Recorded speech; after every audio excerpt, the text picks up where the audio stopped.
Hey peeps, we are back. We are talking Love After Lockup, Season 3, Episode 38.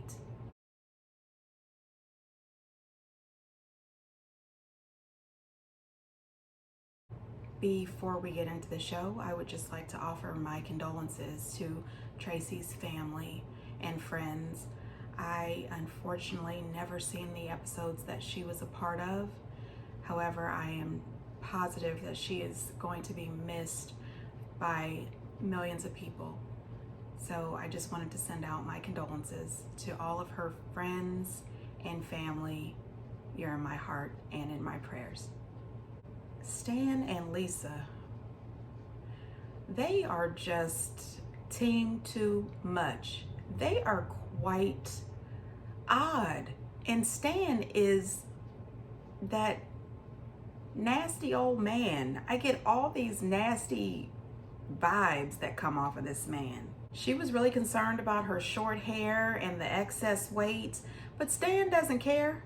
Clearly, he doesn't care. It turns out she wasn't a big fan of some of the wigs that he purchased. One thing I noticed is Stan kept trying to be a little touchy-feely. He kept trying to hug on her and touch her a little bit, and she wasn't here for it. She tried to say it was because she had her seatbelt on, but I think it's because she's not really interested in Stan at all. Intimate time is her and me. See what you do to me? What? Oh, brother. This car. As soon as you give me a hug, maybe. Okay. I can't. Well, I have Your to hug see sucks. See what I mean? Stan, your children have to see this. I know they're grown-ups, but still. They have friends and other family members. People are going to know that you're their father. Stop this. We also found out this episode that Lisa is mostly attracted to women. At one point when she was 17, she married her first husband, who was allegedly physically abusive to her. She left him and he ended up committing suicide. She later got married, and she mentioned that her second husband, she's still married to him, so she needs to get a divorce, which when she was talking to Stan, she didn't know if she was still married or not. Anyway, she says that she will be getting a divorce from him. Her third husband, she said that it was so toxic it's not even worth mentioning. However, she would consider marrying Stan. Of course she would. Stan has a house and money. And he's very gross and horny. You could take advantage of Stan, no problem. While they're in the car, she gets a call from her son. He's 22 years old, and she says that she's a mother of 3 and that her and her son do not have a really good relationship because she pretty much wasn't there for him most of his life. And right now he's truly going through something and feels as if he is alone. And Stan does not understand or doesn't offer any understanding, any emotional support at all. When you walk out of here, it's not all, peaches and cream and everything's just great. If you had no kids and no relatives, it would be great. Now listen, this is ridiculous. And as I have said before, this relationship is going nowhere. They are not going to be together. Stan, you're a parent and you should understand what you said was absolutely wrong. Absolutely wrong. Who says that to somebody? Stan is only in it for the sex. He wants Lisa all to himself so that he can put her downstairs in the basement in that straitjacket that he has hanging from the ceiling, which is creepy and scary and odd. Ooh, Stan, I'm embarrassed for you. Moving on. Brittany and Ray. It turns out the reason that they took Ray back is because he was supposed to be picking up a bus there at the bus stop. The people from the prison was not aware that he had people picking him up. They are not allowed to pick him up there. So they took him back to the prison, and Ray's family, including Brittany, drove behind the van back to the prison and picked him up there. I was very thankful that she's the only member of the family who got out the car to run up to Ray, so she was able to get the official first hug. Lord forbid he had hugged anybody else before her. She would have been devastated. So we found out that when Ray was 11, unfortunately his mother was killed. She was shot 5 times in the chest and left in a van for days before her body was found. Unfortunately, they have never found out who killed his mother and why. I am truly hoping by him being on this show, maybe they're able to get some information and some cold case squad or something takes up this case. I truly believe that his mother and the rest of his family, they deserve justice, and they need to be able to find out who took this woman away from her family and her children. He says that he took out all of his anger on everyone and didn't care about anything, and that he went to federal prison for breaking into pharmacies. He would steal prescription medication and sell them on the street, and what he didn't sell, he would take himself, so he developed an addiction. They had to really rush and hit the pedal to the metal to get Ray to the boarding house or halfway house where he has to stay until he can be released to Brittany. They were able to make it there on time. However, they were both a little sad that they didn't get to spend a little time together. She had to share her time with Ray, with his whole family. The thing is at least they did get a chance to see each other, and he also had the opportunity to see his parents and his grandmother, so that was really good. Brittany is really happy with Ray. She loves Ray. She wants to marry Ray, and I still have the same conclusion. They are not gonna work. Rachel and Doug, and you know what? I'm sick of them. The only thing that either one of them wanted to do was to have the sex. If they did not have to get back home before 5 p.m., Dougie would have had her pull that car over and he would have tore it up right there in the car on the side of the highway. They were both horny and just out of control. But you know, Dougie been in jail forever. Anyway, they finally do make it to the hotel. They have all the good sex. Dougie was excited about it. She was excited about it. He wanted to let the world know that she gave him the best BJ possible. And I said, Lord have mercy. Little Dougie is going to see this, and her mama. I don't want to talk about that with my mama. Yeah, I don't know. It's just a lot. Dougie does say that he has never loved anybody or cared about anybody the way he cares about Rachel. All he needs is her for the rest of his life. And I said, all right, now we're going to find out.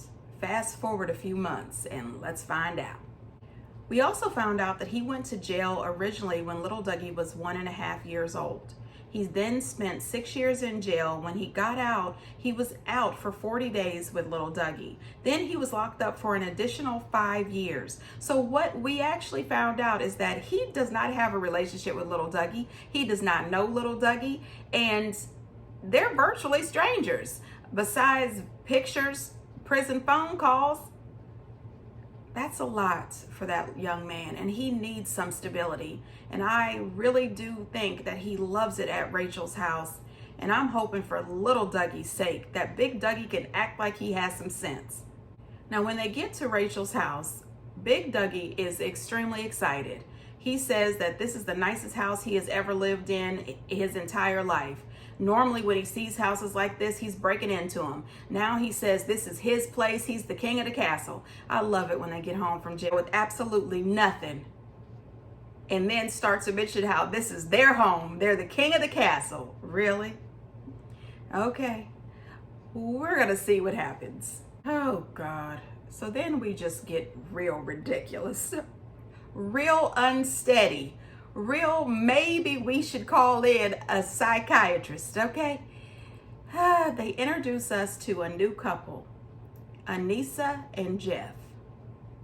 Anisa is 51 years old. She says that she is a bona fide cougar. She was married before for 10 years. When she was 29, she married a 19-year-old. He is now her ex-husband. You know what? What does a 29-year-old have in common with a 19-year-old? What are those conversations like?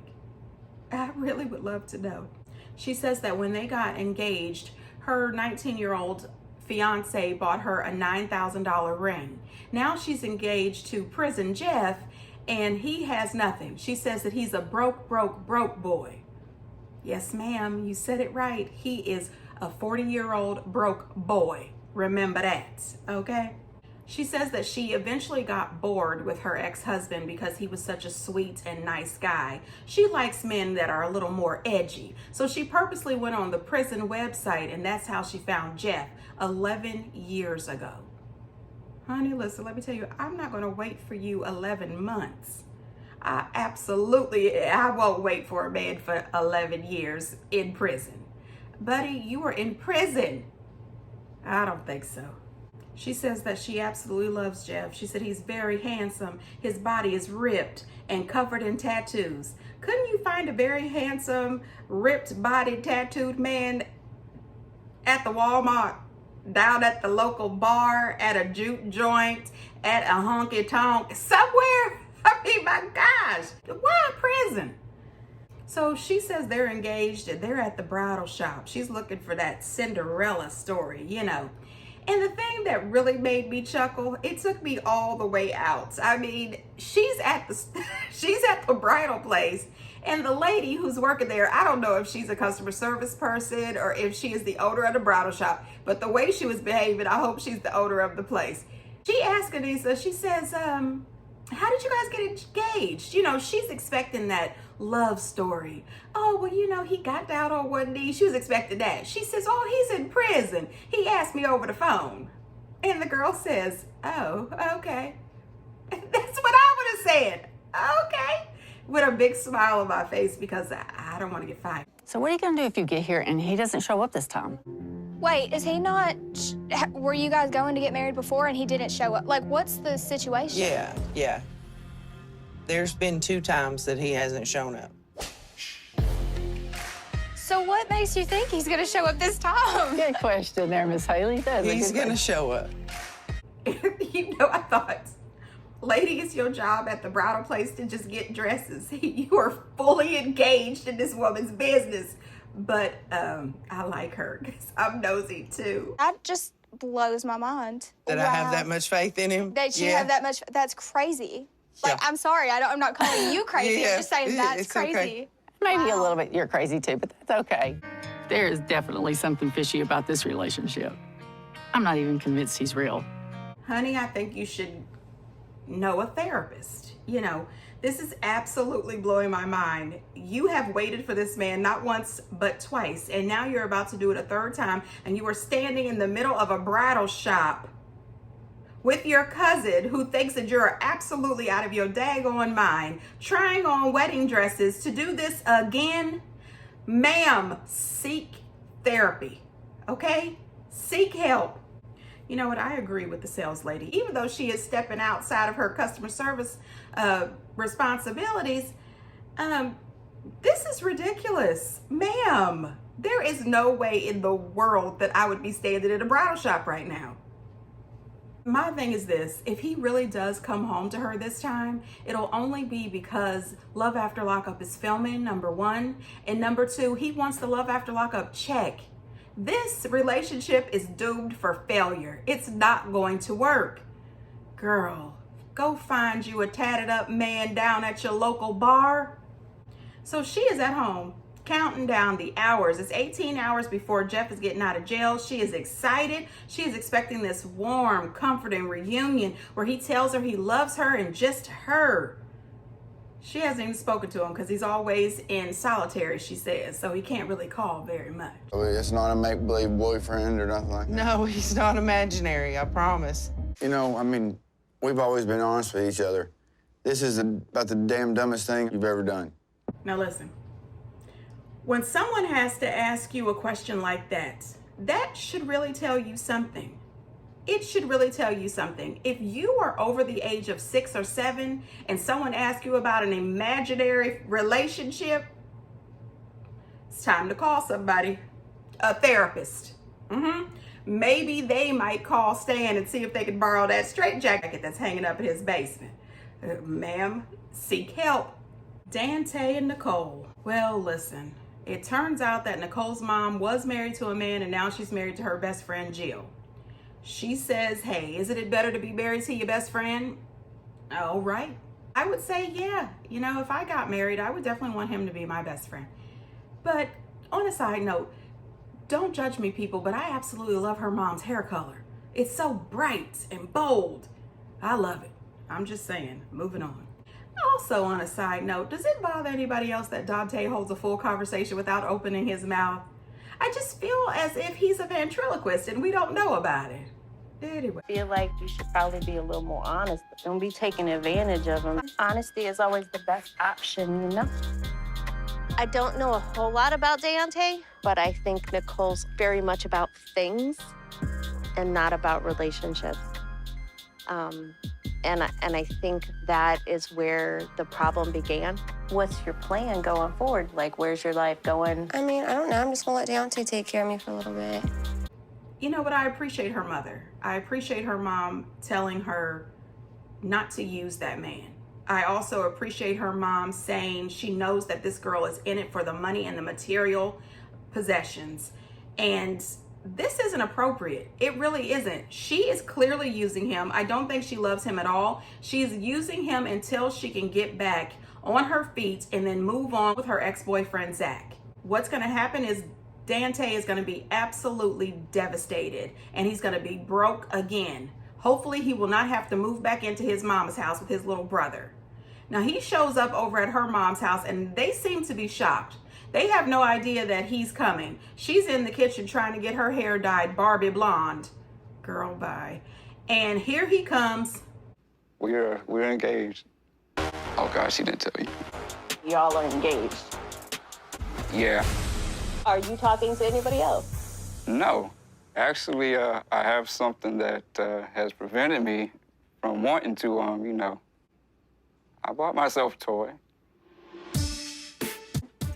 I kind of named it Nicole Jr. Now listen, this is absolutely ridiculous. You know, this boy is out of his mind. How disgusting and weird is that? For him to tell her mom about this doll. I mean, gross. This is just crazy. I guess you might as well marry me now. And you said yeah. So Okay, and then the conversations after that we've had, I told you that I want somebody to get down on one knee and propose to me and come with the best. I'm not engaged until I get the ring that I want. Oh, I know now. So he really thought saying that meant they were engaged. And the fact that she's speaking to him that way and acting as if she deserves the diamond from Tiffany's, girl, bye. Dante, you are a complete idiot if you continue to go with this girl, if you continue to follow down the line of what she wants you to do. Clearly, he's never going to get it. This girl is straight up using him. She does not want him. She doesn't want to physically be sexual with him. All she wants is his possessions and his money. And she clearly told her mom that she's just going to hang with him so that he could take care of her for a little bit. Her mom tells him that she's watching him. His mom says that she's watching her. Honey, is anybody watching his mental health? This is ridiculous. I can't wait to see what happens next week. These people are driving me crazy. We'll see what happens. And until next time, bye.